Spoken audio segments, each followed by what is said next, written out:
आज शाकंभरी नवरात्रीचा पहिला दिवस. आम्ही निघालो धुळे जिल्ह्यातील शिरपूर गावातील उटावद या छोट्याशा गावात. आमची कुलस्वामिनी श्री सुलाई मातेचे दर्शन घ्यायला. लेकीच्या लग्नाचं पहिलं आमंत्रण गणपती बाप्पा आणि नंतर सुलाई मातेला. सुलाई माता खूपच छान असं छोटंसं आमचं गाव आहे. तिथे ही सुलाई माता आहे. सुंदर असा आवार आहे. निसर्ग तर भरभरून आहे. तापी नदी आहे.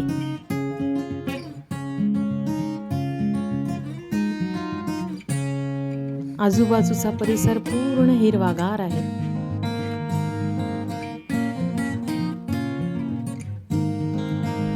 गणपती बाप्पाचे दर्शन घेतले, महादेवाचे दर्शन घेतले आणि मग आम्ही सर्वजण सुलाई मातेचे दर्शन घेण्यासाठी वरती पायऱ्या चढून मंदिराच्या गाभाऱ्यात गेलो.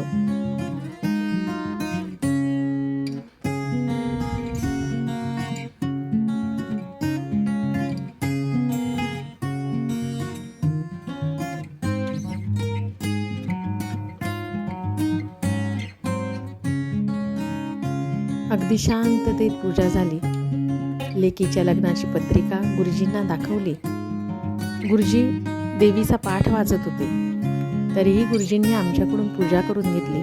मातेचे दर्शन घेतले. मातेला पत्रिका दिली. पत्रिका गुरुजींनी वाचून दाखवली. मातेला शाकंभरी देवीचा म्हणजे हिरव्या भाज्यांचा नैवेद्य पण दिला. पुरणपोळीचा नैवेद्य दिला.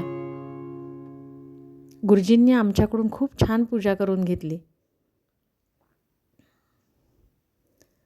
साडी चोळीचा आहेर दिला आणि मातेला सांगितलं, माझ्या लेकीचं लग्न अगदी सुखात होऊ दे, शांततेत होऊ दे.